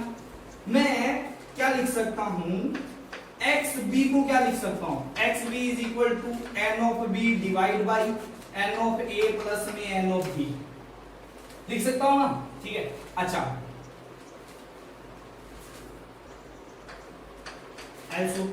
ऐसा, ठीक है। अच्छा एक बात बताऊं, X B is equal to, अच्छा मैंने ये भी लिया हुआ है N B is very very very less than N A. अरे कॉलिगेटिव प्रॉपर्टी की पहली कंडीशन ये थी मस्ट बी डाइल्यूटेड, सॉल्यूट बहुत कम होना चाहिए, moles of solute moles of solvent के रिस्पेक्ट में बड़े कम होने चाहिए, ठीक है। मान लिया ये कितना है 1000 मोल है, तो ये कितना मोल होगा 1 मोल, है ना, ठीक है। यहां पर कितना आएगा 1 बटा आप क्या करो 1000 करो या 1 बटा 1001 करो, कोई ज्यादा फर्क आएगा क्या? नहीं आएगा। तो नीचे वाले एनबी को क्या किया जा सकता है? नेगलेक्ट, किसके रिस्पेक्ट में? एन के रिस्पेक्ट, ठीक है। तो यहां पर आ जाएगा क्या, then X B is equal to N B divide by क्या आ जाएगा एन ए। अब कईयों के दिमाग में आता है नीचे वाला क्या कर दिया, नेगलेक्ट कर दिया, ऊपर वाला क्यों नहीं किया? अरे नीचे वाला एन के रिस्पेक्ट में किया है, किसके रिस्पेक्ट में किया है? एन के रिस्पेक्ट में। एन का अमाउंट है वो 1000 है और एनबी का अमाउंट कितना है 0.5 है, ठीक है। तो आप किसी को डिवाइड करो 1000 से डिवाइड करो या 1000.5 से डिवाइड करो, कोई ज्यादा फर्क नहीं आएगा, ठीक है। बट ऊपर वाले को नेगलेक्ट कर दिया मतलब 0 कर दिया तो सब कुछ ही 0 आ गया, ऐसा हो नहीं सकता, ठीक है। तो नीचे वाले को इस पर क्या नेगलेक्ट कर सकते हैं, ठीक है। तो X B is equal to यहां पर एन ऑफ बी क्या है? Moles of solute divide by N A को क्या लिख सकते हैं? W A weight of solvent divide by क्या आएगा? मोलर मास ऑफ सॉल्वेंट, है या नहीं? ठीक है। अच्छा ये ग्राम में, क्योंकि नंबर ऑफ मोल्स को क्या लिख सकता हूं? वेट बाई मोलर मास लिख सकता हूं, ठीक है। तो ये मोलर मास ऊपर चला गया, ये ग्राम में मैं इसको क्या कर देता हूं? केजी में चेंज करता हूं। केजी में चेंज करने के लिए 1000 से मल्टीप्लाई और 1000 से क्या कर देता हूं? डिवाइड। 1000 से डिवाइड किया तब तो ये किसमें हो गया? ग्राम में को केजी में चेंज हुआ और 1000 से क्या कर दिया आपने? मल्टीप्लाई, ये आ गया केजी के अंदर, ठीक है। तो यहां पर X B is equal to क्या आ गया? N B divide by W A, वो भी किसके अंदर? केजी के अंदर, ठीक है। और इधर क्या आ गया? इधर क्या आ गया आपके पास में? मल्टीप्लाई में आ गया molar mass of solvent divide by क्या आ गया? 1000, ठीक है। अच्छा इसी को हम क्या लिख सकते हैं आपके पास में? मोलरिटी लिख सकते हैं, ठीक है। तो ये आ जाएगा मोलरिटी ऑफ सॉल्यूट इनटू में molar mass of solvent divide by क्या आ जाएगा? 1000 आ जाएगा। ये कांस्टेंट है, ये क्या है? कांस्टेंट है। तो यहां से मैं लिख सकता हूं X B is directly proportional to molarity, है ना। ये आगे जरूर काम में आएगा, अरे आगे जरूर काम में आएगा।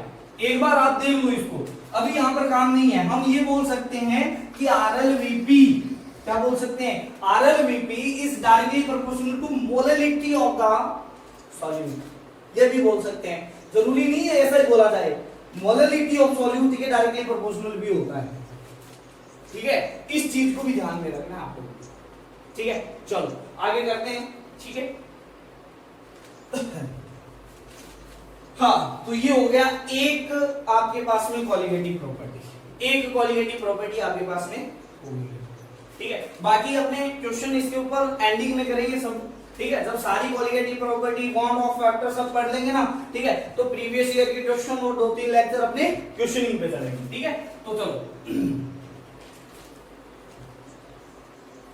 अच्छा सुनो इधर, इसे हमें ना डेल्टा पी भी लिखते हैं, लोअरिंग वेपर प्रेशर को क्या लिखते हैं, डेल्टा पी, है ना, चेंज इन वेपर प्रेशर, क्या है, चेंज इन वेपर प्रेशर मतलब लोअरिंग वेपर प्रेशर में कमी, ठीक है।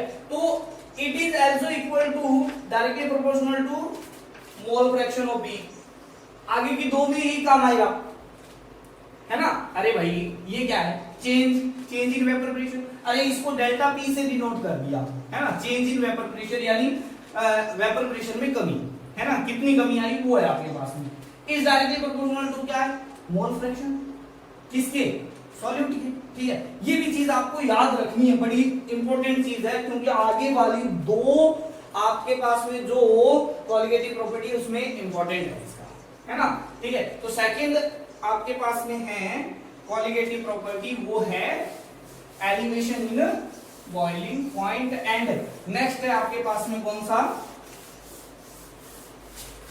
डिप्रेशन इन फ्रीजिंग पॉइंट, ठीक है।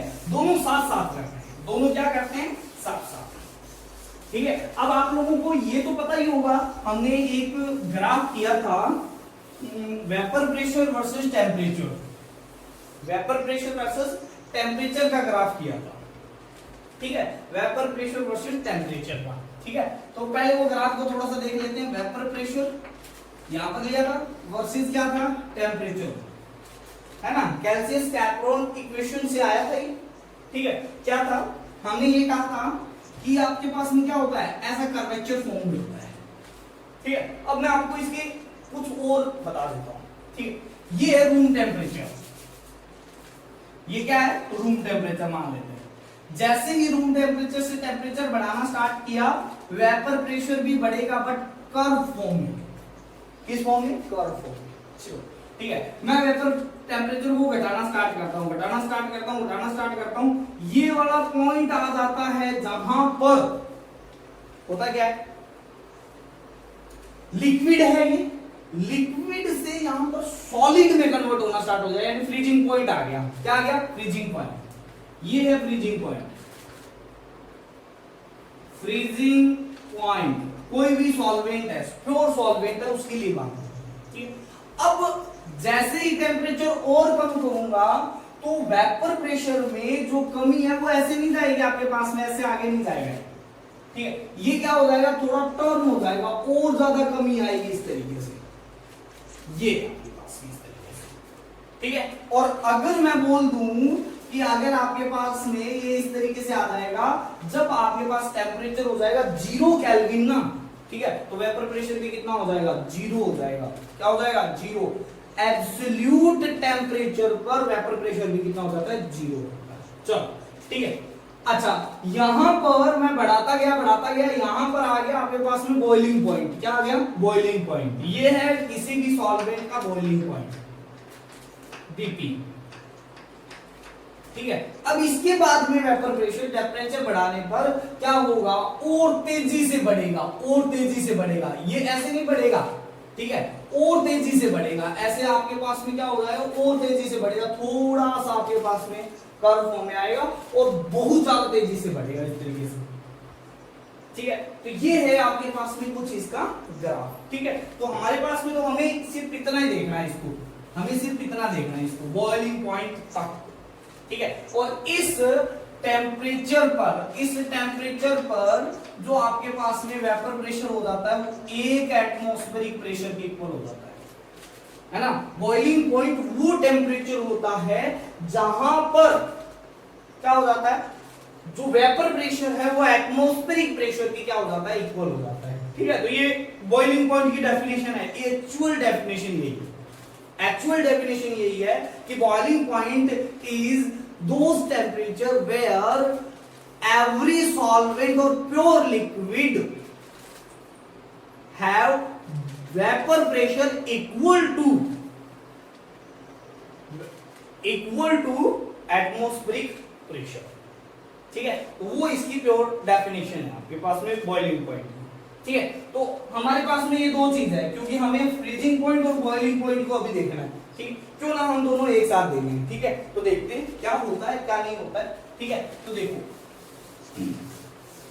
मैं एक साइड लिख लेता हूं बॉइलिंग पॉइंट। आप एक चीज याद रखना, यहां पर delta P is directly proportional to mole fraction of solute. ठीक है, अभी अभी काम में आएगा, दोनों में ही काम में आएगा आगे, है ना। ठीक है, मैं आगे ऊपर और लिख देता हूं, है ना। ठीक है, यहां पर लिख देता हूं कि P of P naught A minus P of solution is equal to P naught A x A, और इसे हम लिख सकते हैं delta P is directly proportional to x of, यहां पर आया था x of b, sorry x of b।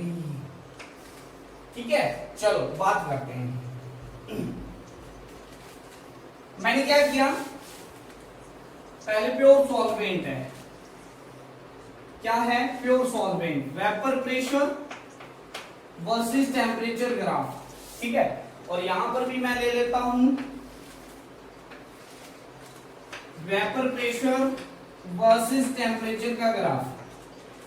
ठीक है, अब ये वाला टेम्परेचर मैं मान लेता हूं आपके पास में कौन सा है, रूम टेम्परेचर। ठीक है, रूम टेम्परेचर के ऊपर किसी भी लिक्विड सॉल्वेंट का जो वेपर प्रेशर है वो इतना है, ये रूम टेम्परेचर है, ऐसा मान लेते हैं कुछ भी। ठीक है, अच्छा यहां पर भी ऐसे करते हैं, कुछ सीधी कर लेते हैं इसको, है ना। ठीक है, सीधा सीधा सब सही लगता है। ठीक है, अब देखो इस टेम्परेचर पर, ये है आपके पास में वो वाला रूम टेम्परेचर, इसके ऊपर वेपर प्रेशर ये है, ये टेम्परेचर।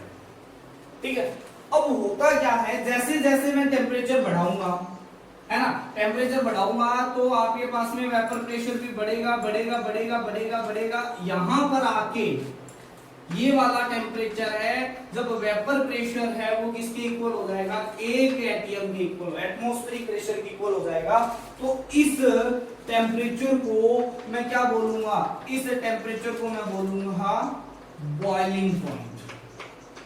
क्या बोलूंगा, बॉइलिंग पॉइंट। अच्छा चलो सुनो, ये है प्योर सॉल्वेंट। अच्छा एक बात बताओ, जैसे ही प्योर सॉल्वेंट के अंदर मैंने नॉन वोलेटाइल सॉल्यूट डाल दिया, अब सरफेस के ऊपर कुछ जगह जो है वो कौन ले लेगा, नॉन वोलेटाइल सब्सटेंस ले लेगा। पहले ये था, ठीक है, ठीक है, यहां पर प्योर सॉल्वेंट था, यानी सभी के सभी मॉलिक्यूल सरफेस पर थे, वो किसके थे, वो थे आपके पास में प्योर सॉल्वेंट के, जो क्या था, वोलेटाइल था। अब जैसे ही ये प्योर था, ठीक है, तब इसका वेपर प्रेशर था P नॉट ए, क्या था, P नॉट ए। ठीक है, अब जैसे ही मैंने इसके अंदर लिक्विड A प्लस क्या डाल दिया, B डाल दिया, जो क्या है, नॉन वोलेटाइल है। ठीक है, तो कुछ जगह क्या ले लेगा, कुछ जगह B ले लेगा। ठीक है, अब यहां पर तो वेपर सिर्फ किसकी होगी, एक ही होगी, क्योंकि B तो वेपराइज ही नहीं हो सकता, वेपराइज ही नहीं हो सकता। ठीक है, अच्छा वेपराइजेशन होने की टेंडेंसी भी क्या हो जाएगी, कम हो जाएगी। ठीक है, तो आपके पास में ये क्या होता है, ज्यादा होता है किससे, P ऑफ सॉल्यूशन से। ये तो पता चल गया, ये किसके आपके पास में B पार्टिकल है, और ये किसके आपके पास में जो बिना है वो किसकी है, A की। ठीक है, तो जैसे ही मैंने इस टेम्परेचर के ऊपर नॉन वोलेटाइल सॉल्यूट डाला, तो इसका वेपर प्रेशर क्या हो गया, कुछ कम हो गया। क्या हो गया, कम हो गया। अब मैंने टेम्परेचर बढ़ाना स्टार्ट किया इस सॉल्यूशन का। अच्छा, सॉल्यूशन का टेम्परेचर बढ़ाओगे तो भी वेपर प्रेशर बढ़ेगा, ठीक है, क्योंकि काइनेटिक एनर्जी बढ़ेगी, ठीक है। तो यहाँ पर ये बढ़ता गया, इसके बढ़ता गया। अब ये वाला तो था टेम्परेचर था, वो क्या था आपके पास में, ये वाला टेम्परेचर था, वो था बॉयल। इस टेम्परेचर पर बॉयल होना जाना चाहिए था, बट क्या हुआ, ठीक है। हाँ, तो अब क्या होगा, जैसे ही टेम्परेचर बढ़ाऊंगा, अब यहां पर तो ये क्या हुआ, ये बॉइलिंग पॉइंट था प्योर सॉल्वेंट का, बट अब सॉल्यूशन आ गया। यहां पर क्या आ गया, ये सॉल्यूशन, जब हमने नॉन वोलेटाइल सॉल्यूट को इसके अंदर ऐड कर दिया है ना, ठीक है। अब होगा क्या, मैं जैसे जैसे टेम्परेचर बढ़ाऊंगा, इसका वेपर प्रेशर भी बढ़ेगा बढ़ेगा बढ़ेगा बढ़ेगा, इस तरीके से होते हुए एक टेम्परेचर ऐसा आएगा जहां पर ये सॉल्यूशन का vapour pressure atmospheric vapour pressure की क्या हो जाएगा, इक्वल हो जाएगा, ठीक है। समझ में आई ये चीज, जब यहां पर सॉल्यूशन का एटमॉस्फेरिक वेपर प्रेशर है वो एटमॉस्फेरिक प्रेशर के बराबर हो गया, तो इसका मतलब ये है कि ये इसका क्या हो गया, boiling point.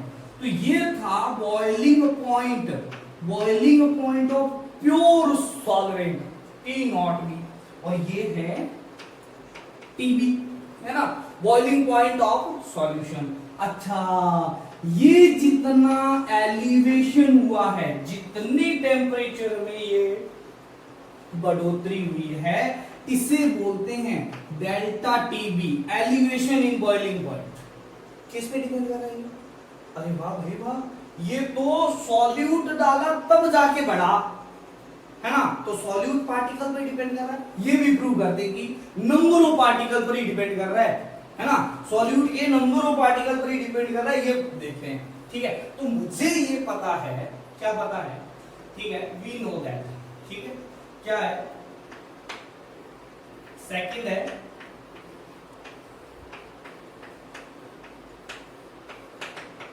Elevation in boiling point delta TB, ठीक है, when non volatile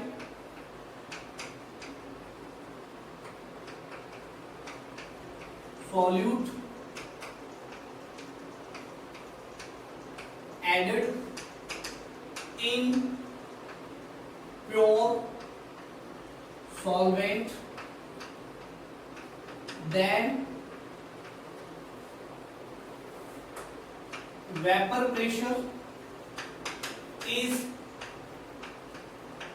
decreased at constant temperature, ठीक है। ये देखो, मैंने इसी टेम्परेचर पर इसके अंदर नॉन वोलेटाइल सॉल्यूट ऐड किया, वेपर प्रेशर में क्या आ गई, कमी आ गई, ठीक है, डिक्रीजिंग, ठीक है। तो ये क्या हो गया, लॉवरिंग इन वेपर प्रेशर। अरे उसका भी यूज करना है अपने को, लॉवरिंग इन वेपर प्रेशर, ठीक है। अब we know that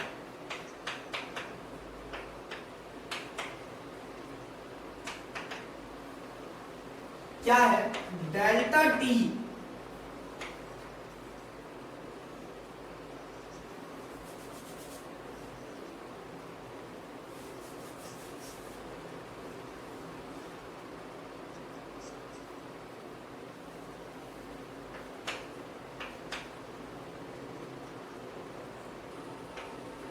delta T भी है, ये किसके इक्वल है, ये है आपके पास में T naught B, sorry T B minus T naught B के इक्वल है, किसके इक्वल है, ठीक है। अब हाँ, ग्राफ से क्या पता चल रहा है,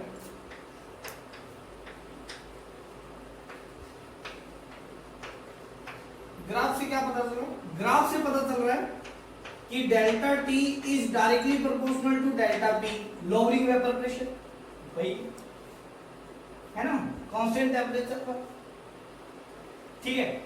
अच्छा, हम जानते हैं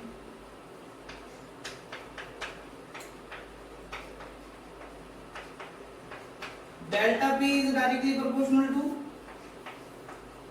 x ऑफ B। अरे है या नहीं, है ना, and x of B directly proportional to molality. ठीक है, सो हम ये बोल सकते हैं delta T is directly proportional to molality, है ना, बोल सकते हैं ना। ठीक है, क्योंकि ये इसके प्रोपोर्शनल है, ये इसके प्रोपोर्शनल और ये इसके प्रोपोर्शनल है। हमने प्रूव किया था XB is directly proportional to molality, है ना। ठीक है, तो ये चीज आ गई। ठीक है, डेल्टा TB, मैं इसको डेल्टा TB लिख देता हूं। ठीक है, तो अब हमारे पास में जैसे ही प्रोपोर्शनलिटी साइन हटाया, delta TB is equal to क्या आ जाएगा, KBM, है ना। अब KB क्या है, KB इज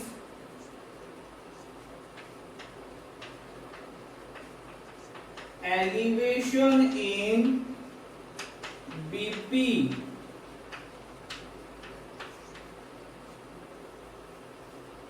कांस्टेंट है। क्या है, elevation in boiling point constant है।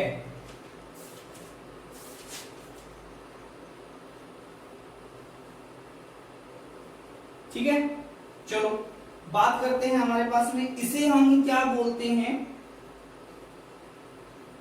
मोलर। देखो ध्यान से देखना, केबी क्या हो जाएगा, अगर मैं 1 मोलर सॉल्यूशन ले लेता हूं, क्या ले लेता हूं, 1 मोलर सॉल्यूशन ले लेता हूं, तो केबी की वैल्यू किसकी आ जाएगी, डेल्टा टीबी के इक्वल आ जाएगी। ठीक है, तो इसे हम मोलर एलिवेशन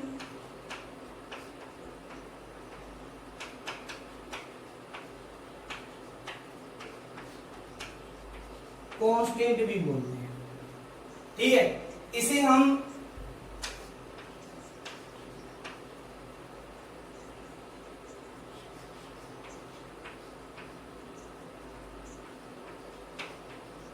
इबुलोस्कोपिक कांस्टेंट भी बोलते हैं।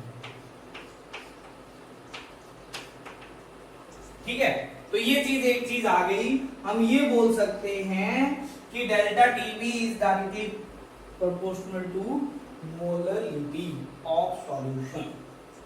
ठीक है, तो ये चीज आ गई आपके पास में। चलो उधर चलते हैं अपने। ठीक है, ये है हमारे पास में third colligative property.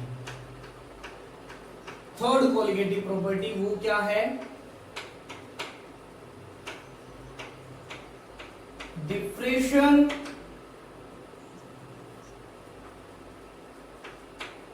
In freezing point of solvent. ठीक है, मैं ये रफ कर रहा हूं, आप लोगों को पता चल गया, आप याद रख लो इस चीज को, है ना। ठीक है, तो यहां पर आ जाएगा ऑफ सॉल्वेंट। ठीक है, चलो ये है रूम टेम्परेचर। अब फ्रीजिंग करने के लिए टेम्परेचर को डाउन करना पड़ेगा। मैंने टेम्परेचर डाउन किया, डाउन किया, डाउन किया, डाउन किया, यहां पर आके क्या हो गया, सॉल्वेंट है, प्योर सॉल्वेंट है, वो क्या हो गया, फ्रीज हो गया, है ना, इस पॉइंट पे फ्रीज हो गया।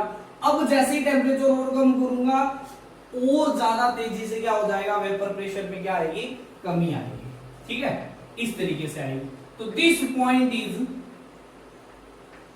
T0F, freezing point of the pure solvent. अब देखो, जैसे ही मैंने इसके अंदर इस टेम्परेचर पर नॉन वोलेटाइल क्या डाल दिया, सॉल्यूट डाल दिया, इसके वेपर प्रेशर में क्या आ गई आपके पास में, उसी टेम्परेचर पर कमी आ गई। ठीक है, अब इसके बाद में मैं टेम्परेचर कम करता गया, कम करता गया, कम करता गया, इस पॉइंट पर इसको फ्रीज होना था। बट हुआ क्या, जैसे ही मैंने नॉन वोलेटाइल क्या डाला है, यहां पर सॉल्यूट डाला है, तो इसके फ्रीजिंग पॉइंट ये वाला टेम्परेचर ना होके ये वाला टेम्परेचर आएगा। This is the freezing point of solution, T है। T0F is the pure form, pure solvent का क्या है, फ्रीजिंग पॉइंट है, और टीएफ क्या है आपके पास में, फ्रीजिंग पॉइंट ऑफ सॉल्यूशन है। यहां पर भी लिख लो आपके पास में, ये क्या है आपके पास में, where T B, T naught B is, ठीक है, boiling point of pure solvent, ठीक है, और टीबी क्या है आपके पास में, टीबी है आपके पास में बॉइलिंग पॉइंट ऑफ सॉल्यूशन, ठीक है, और डेल्टा टीबी क्या है आपके पास में, डेल्टा टीबी, इसको आप कर देना है ना, ये कोई काम का नहीं है आपके, ये समझाने के लिए बस, है ना। डेल्टा टीबी क्या है यहां पर, डेल्टा टीबी है elevation in BP of solvent, ठीक है। तो चलो बात करते हैं इधर, यहां पर क्या है, ये टेम्परेचर है T F, T note F क्या है, freezing point of pure solvent, T F क्या है, फ्रीजिंग पॉइंट ऑफ सॉल्यूशन, ठीक है, और डेल्टा टी एफ क्या है यहां पर, ये है वो क्या है, डेल्टा टी एफ, ठीक है। अब देखो ये क्या है, ये है आपके पास में क्या है, del P, lowering vapour pressure, ठीक है, ये क्या है, depression in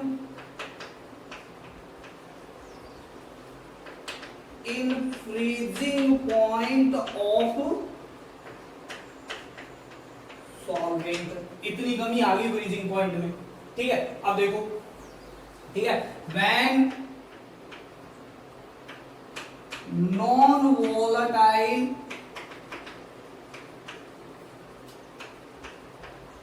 solute is added in solvent, then vapor pressure of solvent decreases at constant temperature, ये देखो डिक्रीज हो गया, ठीक है, and vapour pressure also decreases on decreasing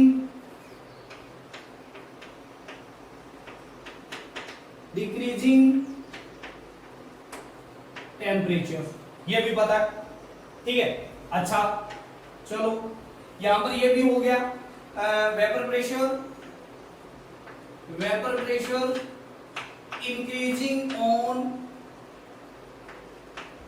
increases temperature, ये भी पता है, ठीक है, तब ये इंक्रीज हुआ, ठीक है। तो हमारे पास में ये चीज पता चल गई, क्या पता चल गया, वी नो दैट, ठीक है, डेल्टा टी एफ क्या हो जाएगा, डेल्टा टी एफ हो जाएगा आपके पास में T note F, pure form में माइनस क्या आ जाएगा टी एफ, इतना क्या हो गया आपके पास में, कमी आ गई है, ठीक है, ओके। फ्रॉम ग्राफ से क्या पता चल रहा है, delta T F is directly proportional to delta P and del P is directly proportional to XB is directly proportional to molarity, ठीक है। Then delta TF is directly proportional to molarity of the solution, ठीक है। तो यहां से क्या आ जाएगा, डेल्टा TF है ना, क्या आ जाएगी, इज इक्वल टू KFM, ठीक है भाई साहब, दोनों में कोई फर्क नहीं है, ठीक है। यहां पर delta P B is equal to K B हम है, ठीक है, मोलर एलिवेशन कांस्टेंट है, यहां पर क्या हो जाएगा, molar depression constant, depression in freezing point constant, ठीक है, ओके, है ना, ठीक है। अब इसको क्या बोला जाता है, एलिवेशन बॉइलिंग पॉइंट कांस्टेंट या मोलर एलिवेशन कांस्टेंट बोला जाता है, तो उसे क्या बोला जाएगा, वेयर, यहां पर इसको रफ कर देता हूं मैं, आप उतार देना इसको, ठीक है, ये चीज है इधर की इधर ही रखने देते हैं, ठीक है, वेयर केएफ क्या हो जाएगा, मोलल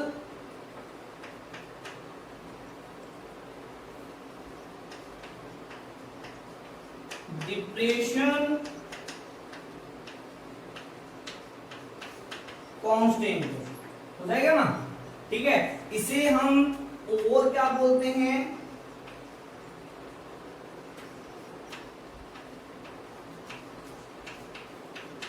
क्रायोस्कोपिक कांस्टेंट,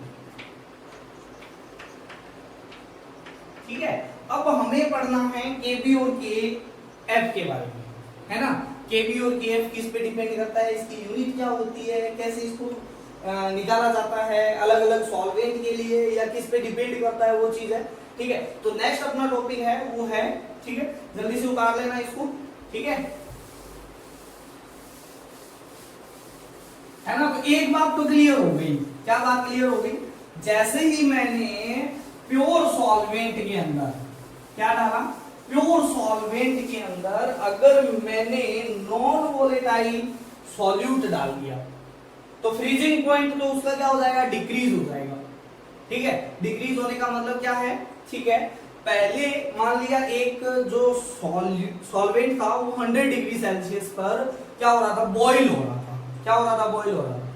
अभी जैसे ही उसके अंदर आपने नॉन वोलेटाइल सॉल्यूट डाल दिया, जैसे पानी का बॉइलिंग पॉइंट होता है 100 डिग्री सेल्सियस, उसमें नमक डाल दो आप, नॉन वोलेटाइल था, अब उसका जो बॉइलिंग पॉइंट है वो 100 डिग्री नहीं रहेगा, अब बढ़ जाएगा 100 से ज्यादा पर वो क्या होगा, बॉईल होगा, ठीक है। मान लिया 120 डिग्री पर क्या हो रहा है, बॉईल हो रहा है, तो बॉइलिंग पॉइंट में तो डिफरेंस आ गया ना।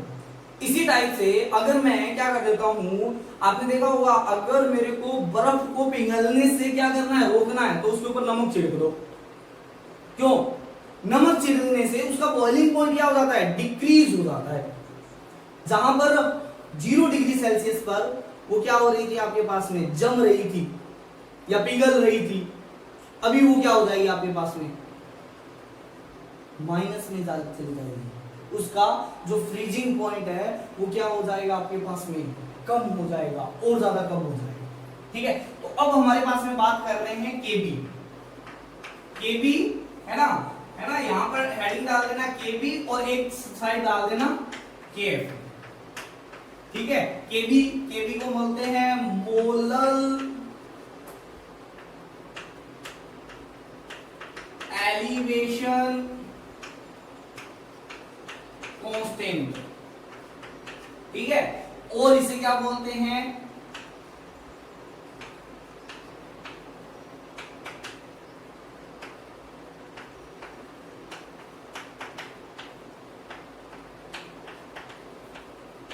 इब्यूलोस्कोपिक कांस्टेंट बोलते हैं, ठीक है। वहीं पर अगर केएफ की बात करता हूं, तो केएफ को हम बोलते हैं क्या, इसे बोला जाता है मोलर डिप्रेशन कांस्टेंट, ठीक है, और इसे बोला जाता है, हम इसको बोल सकते हैं क्रायोस्कोपिक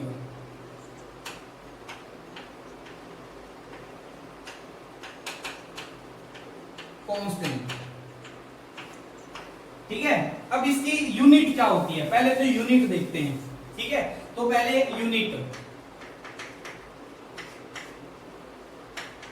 ठीक है, क्या हो जाएगा देखना, delta TB is equal to KB M, ठीक है। तो इसकी हो जाएगी केल्विन या degree Celsius, is equal to, इसकी यूनिट निकालनी है केबी, और इसकी होती है आपके पास में मोल पर केजी, तो यूनिट ऑफ केबी क्या हो जाएगी, केजी केल्विन, ये इधर आ जाएगा पर मोल,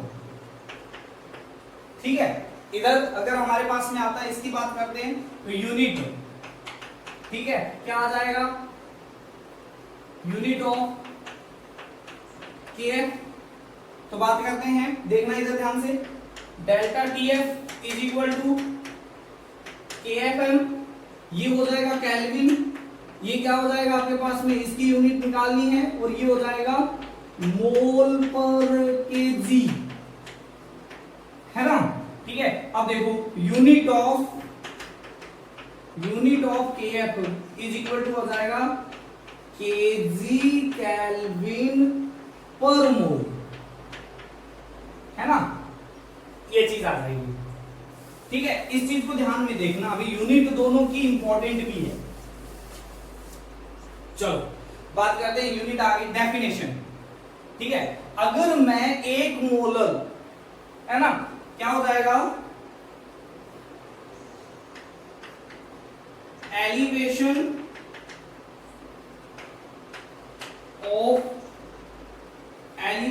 in boiling point of 1 molar. ठीक है, अरे इसको 1 मोलर कर दो तो जितना एलिवेशन इन बॉइलिंग पॉइंट होगा वही तो क्या होगा, के बी होगा। ठीक है, 1 molar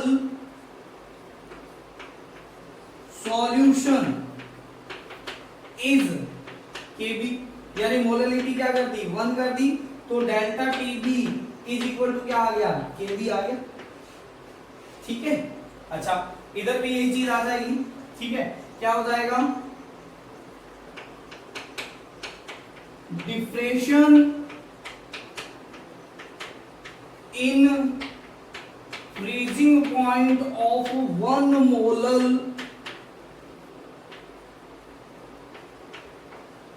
solution is K F, यानी मोलरिटी को 1 कर दिया तो delta T F is equal to क्या आ गया, के एफ आ गया।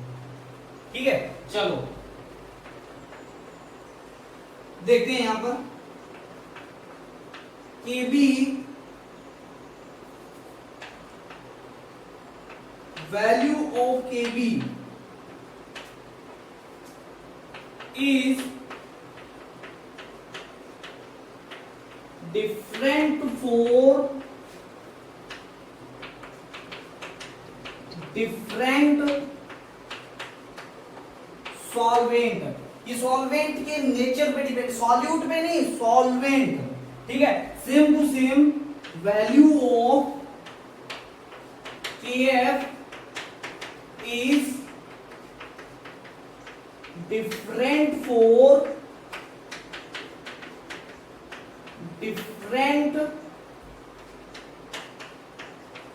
सॉल्वेंट। ठीक है, तो ये भी चीज ध्यान में रखनी है। ठीक है, अच्छा हाँ, तो के भी सिर्फ सॉल्वेंट के लिए डिफाइन होता है और किसी भी चीज पर चेंज नहीं होता है, टेम्परेचर के साथ चेंज नहीं होगा और किसी भी चीज के साथ चेंज नहीं होगा।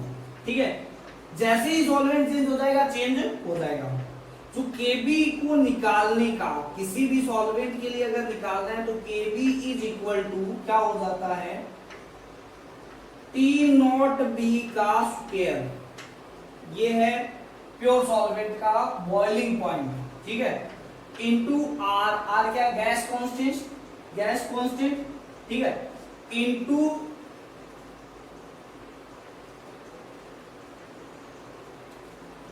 क्या है,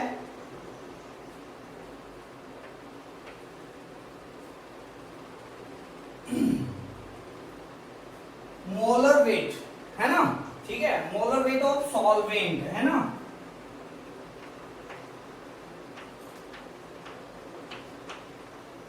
ओके, ठीक है, नीचे आता है आपके पास में डेल्टा एच वेपोराइजेशन, है ना। इतनी हीट रिक्वायर्ड है वेपोराइज होने के लिए, इनटू में आता है आपके पास में 1000। ठीक है, दिस इज द फॉर्मूला। ठीक है, जहां पर डेल्टा टी नोट भी है आपके पास में boiling point of the solvent. ठीक है, प्योर सॉल्वेंट। ठीक है, आर है gas constant, molar weight of the solvent 1000 into heat of vaporisation. इसी तरीके से के एफ का फॉर्मूला है वो है टी नॉट एफ का स्क्वायर इंटू आर, है ना, आर क्या है, गैस कांस्टेंट, और यहां पर है molar weight of solvent, divide भी 1000 इंटू डेल्टा एच फ्यूजन। ठीक है, तो इस तरीके से आप इसको निकाल सकते हो। ठीक है, ये है आपके पास में फॉर्मूला। ठीक है, अच्छा, Kb4 वाटर,